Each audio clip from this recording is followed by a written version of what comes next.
สวัสดีจ้าพ่อแม่พี่น้อง Enjoy Lifestyle อินเดนมาร์กเปิดกล้องมากกับกล้องดากใส่กันรถคนเฮากันเลย พ่อแม่พี่น้องเพิ่งแล้วเฮาคักคอแหนกันมาผู้เดียวกับสิแล่นหนีปลาแตกอยู่พ่อแม่พี่น้องเลยมื้อนี้พาน้องหญิงมาเก็บกระเทียมปลาพาน้องมาแนะนำปลาพ่อแม่พี่น้องจ้าไอ้ตัดไปย่ำได้เอาไปแจกกันมันบ่พอกันกินพ่อแม่พี่น้องหมูหลอนแตกสวดๆอยู่พุ่นน่ะเอ้าตัดคักยามตัดไปเก่ากระตาไปน้ำเนี่ยพุ่นแล้วเป็นยังไงเสียเองนะมีการบอกแซ่บกันเลยพุ่นนะพ่อแม่พี่น้องจ้ากระเทียมปลาเนี่ยเป็นดงอยู่เด้อแต่เมื่อคิดว่าจะคล้องเจนสิเลิกงานเร็วป่านนี้เพราะฉะนั้นเอาขากล่องมาตั้งแล้วตัดซอยกันก็น้องพ่อแม่พี่น้องจ้าเพราะเป็นยังดอกโดนผ้าน้องมาออกงานทีนึงกันใส่น้องก็ได้ดอกพ่อแม่พี่น้องจ้า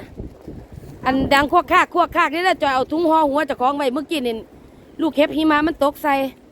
พวกเจ้าก็สิได้ยินเสียงดังควกคากที่มดมันคลิปแล้วพวกเจ้าเอ้ยน่ะเห็นปะพ่อแม่เราคอยมากกับรถขยะเด้แน่มากกูนะ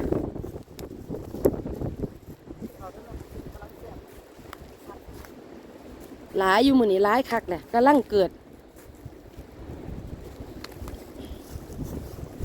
ก่อเขียวๆใหญ่ๆนั่นล่ะเอ้ยอันไม่หน่อยก็ไว้สักก่อน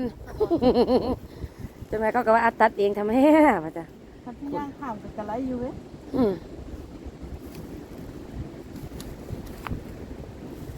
อันผ่าพันก็ย่านหนาวถามว่าเดินบึงไปเก็บกระเทียมปลาบ่ขาดเพิ่นว่าแต่งตัวมา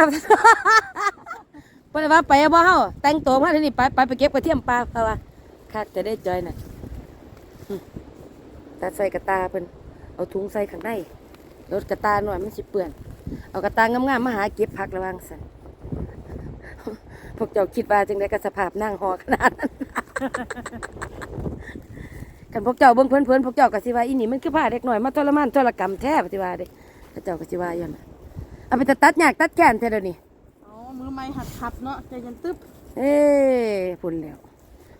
เพิ่นเสียนแล้วเพิ่นก็เริ่มทำทาอันคักอยู่ได้จ่อยพ่อแม่พี่น้องจ้าให้อภัยจ่อยมันดีอยู่ในนี่ก็บ่มึงนี่มึงนี่พ่อแม่พี่น้องจ้าเบิ่งนี่มือที่จ่อยมาตัดน่ะจะจงไว้เนาะนี่พุ่นน่ะงามขนาดเด้ชุกเฉินออกมานี่ก็ชุกเฉินพ่อแม่พี่น้องจ้าอีหยังก็บ่ได้เตรียมพร้อมมาดอกแบบว่าบังคับแล้วขู่เข็นประมาณนั้นแม่จ้ะ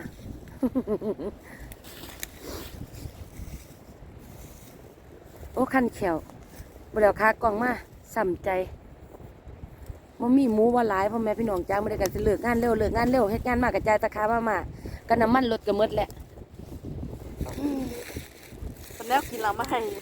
แจกงูซะต้องแจกกันกินพ่อแม่พี่น้องจ้าว่าแจกบ่ได้กินคนเดียวได้ขี่เขียวตัวเขียวเฮ็ดจังใด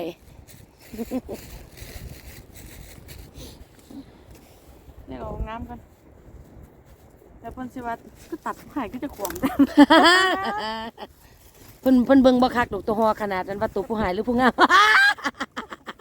นั่นแหละมวนได้ขันมา2คนก็มวนไปอีกแบบนึงจ้ะขันมาผู้เดียวก็สิทำท่าเว้าหยอกเจ้าของแน่ประมาณนั้นเคยเป็นบ่เว้าหยอกเจ้าของเคยเฮ็ดบ่ไผบ่เคยเฮ็ดแต่ว่าจ่อยเฮ็ดเด้อสิบ่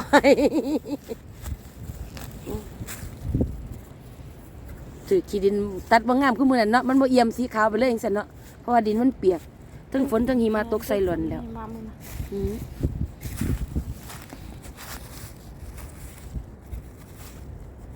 เราไปปลูกเมืองไทยก็เกิดนะจ้าเนี่ยยายอ้วนเราไปปลูกนะงามแล้วว่ะแล้วสิผู้ใดโชคดีก็สิได้กินเด้อผู้ใดมาจอบเอาอยู่ทางปลาละมอสนามบินได้กินอยู่เด้อกระเทียมมันปลานั่นผู้ใดที่สิไปอยู่ที่จอยสิไปเป็นพักร้อนมองที่จอยสิไปผู้ใดอยู่ใกล้ๆก็มาเอาไปกินเด้อผู้ใดส่งไปให้นะกินมอเตอร์ไซค์รับจ้างตอดมาโหลด ลมแห้งขนาดนะบึงนะ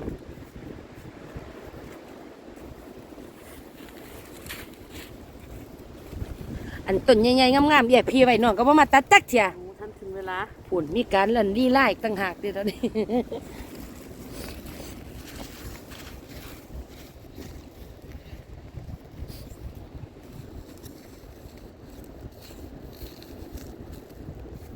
แห้งตัดแห้งแตกกระเทียมปลาน่ะ ลักษณะท่าทางกระเทียมปลาคล้ายๆกันกับต้นดอกไม้แล้วพ่อแม่พี่น้องแต่ว่าที่แตกต่างก็คือกลิ่นของเขา จะเป็นกลิ่นกระเทียมปลาถ้าตัดขึ้นมาแล้วถ้าไปบายไปขยี้เบิ่งบ่มีกลิ่นกระเทียมนี่ก็คือว่าต้นดอกไม้เราเด้อห้ามเก็บกินเด็ดขาดเดี๋ยวพิษกระบุน เป็นกระบุนไข่เนาะมันเลย พิษกระบุนบ่ค่อยได้ประเด็นบ่ฝืนนี่ตี้ช่วยเลย แนะนำให้ศึกษาให้ดีๆก่อนที่เก็บกินจ้ะยังก็ตัดอันเขามาใกล้ๆเขามาใกล้ๆนะ อ่อนตัวนี่ มันอ่อนแต่เล่นเนี่ยแต่ละต้น โอ้ได้ สัก หอดหัว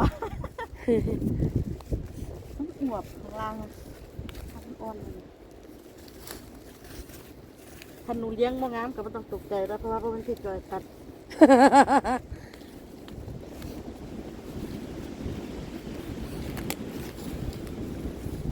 ก็เลี้ยงสไตล์ไผสไตล์มันละเอาที่สบายใจจะเป็นว่า ยาอยู่เวลาหนูเลี้ยง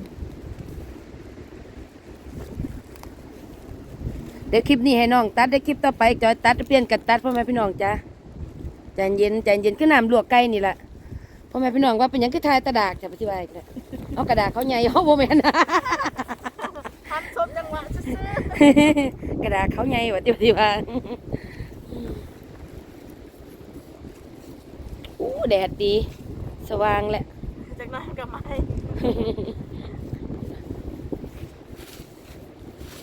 อาทิตย์ไม่การตัวหนูคนเด้บึก4 เมตรหิมะปวด ผู้ใดก็ตื่นเต้นน้ำข่าวนี่ก็ขี่ตัวเป็นตื่นเต้นคักตื่นเต้นแน่เอ้ย ยากเป็นมาเคยบอกเด้ สิบ่ได้ดูหม้อหาต้นกระเทียมปลาจิเพิ่นว่าก็เลยว่าเอาจักหม้องแล้วกระเทียมปลาไอ้กระเทียมปลาว่าไอ้หิมะจะตกตอนแรกว่านี่ล่ะเที่ยงคืนนี่ล่ะเพิ่นว่าบอกไปบอกมาเที่ยงวันเพิ่นน่ะเอาเที่ยงวันตกมาอยู่ตกมาหา6 เม็ดนี่ล่ะก็ลูกเห็บ มันบ่แม่นหิมะแต่ว่าหิมะอีหลีก็มันเป็นหิมะแบบ อือ เลยมันก็เลยจืด แม่น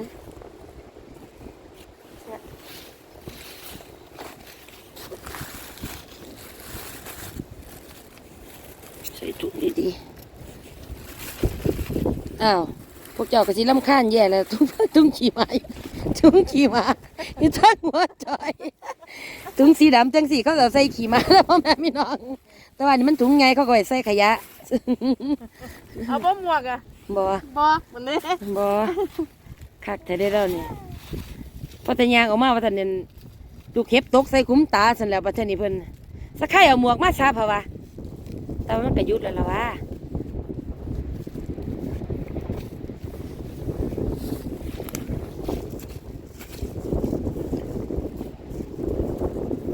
สะอ่อนอ่อนยังจะน้อยถ้าเกิดว่าเป็นดอกแห้งสิคัก แมน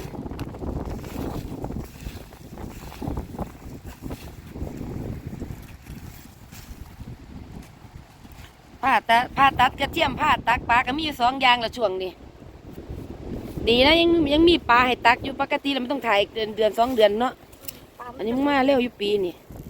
เพราะสั่นแล้วก็สิพาพวกเจ้าเต้นนั่นอาราบิกสั่นแล้ว เอาตัดไปตัดมาก็เอาแต่หญ้าถ้ามันเอาแต่เปียกไว้ไม่ใช่ปานนั้น จังว่าย่านหมูอันขาดโปรตีนบัดติ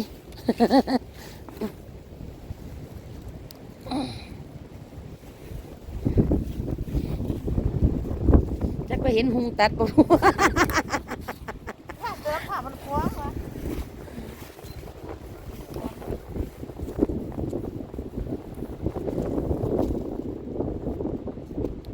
มันก็เลียดซะนั่นน่ะ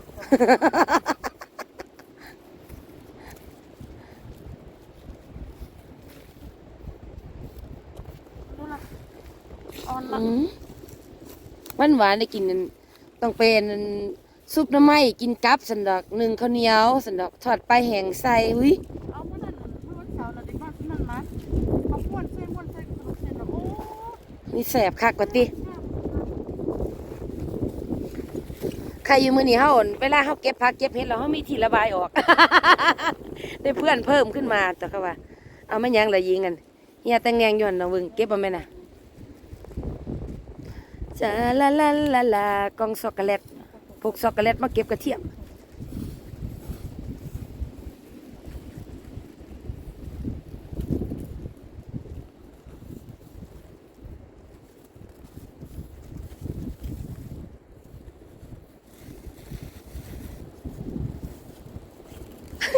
เดี๋ยวผ่อนกับจ้ำเปล่าโอ้ยเฉพาะจะบ่ให้หนวกกันไกลตัดแล้วเนาะ บ่ เอามีดตัดมันตัดได้จ้ะ นี่เสียบลงดินหมุนลงก็ขึ้นมาโหลดเฮ็ดถุงละ2,000นี่ก็พอเนาะ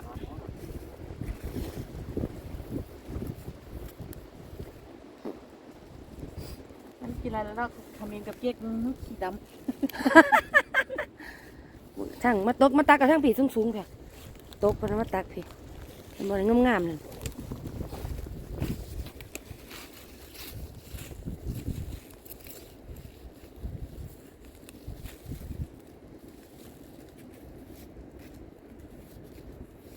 เพิ่งเกิดอันแทรกแซงน้ำใบไม้ขึ้นมาเนาะ ำเป็นกอง เสียบใบไม้ขึ้นมากว่าจะเกิดได้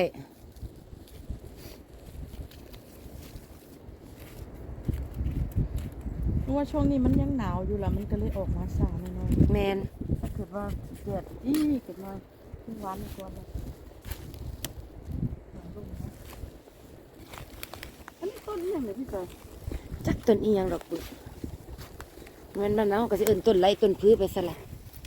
คืออยู่เนาะ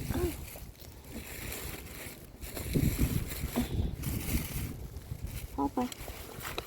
เอ้าหัวเขาเถ่าข่อยจังไดก็พ่อ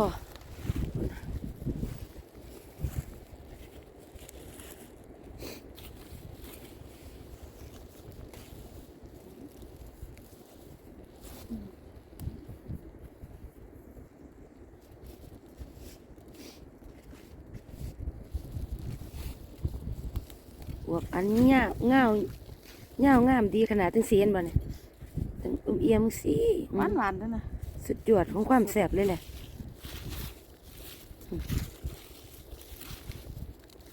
ผัดน้ำมันหอยนี่สุดยอดเลยเนาะแซ่บอีดี ที่ทำให้มีบดเป็นพัดเป็นมีบดหมูพ้นกินที่หนูบอกให้ฟังอะ อืม นั่งกับพัดใส่หมูบดแต่วันนี้นั่งกับเอาห่อก็จังอืมห่อก็จังอันนั้นไหมเขาเอิ้นว่าอีหยังบ้านเขาขนมผักแป้นนะ เราท่าตัวละ ขนมกุ้ยช่ายนะมันอันเดียวกันปะ เฮ็ดแบบลักษณะท่าทางเดียวกันนั่นแหละเพียงแต่ว่าเขาใส่หมูใส่เนื้อแต่ว่าก็หลายแบบเนาะ น้ำไม่กินแซ่บปะ ข้าวจุนพูนน่ะไปกินไปทั้งใบใหม่ไป กินก็ไปอะไรก็กิน เล็กน้อย18ถ้าผ่านมันก็มันให้หมู อะไรก็กินโลดตัดก็หาไปกินแล้วก็ตัดกินโลดเป็นหยัง อ๋อเปลี่ยนกันตัด เอาฝ้าวให้มันแล้วเดี๋ยว15เศร้าละนี่ตัวเศร้าเดี๋ยวเบิ่งนี่พูดนะจิมีดป้องน้องรถ บอกตัดให้มันแล้ว อีกก้อนนี่ก็พออ่ะ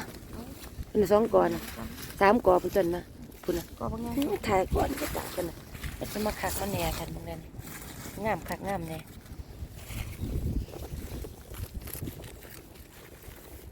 ปานพี่โทรมาเลยว่าเศร้าตักปลาเถอะเพิ่นว่าถิ่มด่างแป้งแงงรถว่าเทนพ่อไปตรงหนาท่อได้ปลาหลายมันไปตักต่อมันบ่ได้เพราะปลาเพราะโตมันศูนย์ ศูนย์บัดนี้เนี่ยขาวๆบวบปานนี้มาพ่อแม่พี่น้องคลิปนี้พ่อละได้หลายแล้วน้องตัดไปเลยแล้วจอยสิตัดไปที่นี่พ่อแม่พี่น้องจ้าพุ่น อ๋อ ไม่ยังล่ะ เนี่ย เอ้ยเห็ดให้มันดีๆไปหาเห็ดมันเหี่ยมันใส่ พุ่นนะได้ถุงนึงอยู่พุ่นนะเขาท่ากัน ผัดเลยได้ปลาผัดที่ผัดใช่ไหม เมื่อไรเรามุเสร็จแล้วล้างออกนี่ขาวจัวงามขนาดพุ่นแล้วยังย่านแต่บริตัดกระเทียมปลามีไม่หยังไปจ้าพ่อแม่พี่น้องพ่อเราคลิปนี้ผมจะสิพาตัดคลิปต่อไปพ่อแม่พี่น้องจ้าพุ่นนะ ยังเหลือสับลาบอยู่ฟังทั้งผุนแม่นหมดแต่เมื่อไหร่เขาไปเบิ่งซื่อๆนี่ผุน ถ้าพูดอะไรก็ไม่ดี แม่นทั้งผุนน่ะเป็นสับลาบอยู่ทั้งเทิงขึ้นไปแม่นหมดเลยบ่ได้อึดได้อยากบ่ต้องย่านมันดับแนวจ้าบ๊ายบายค่ะสวัสดีค่ะ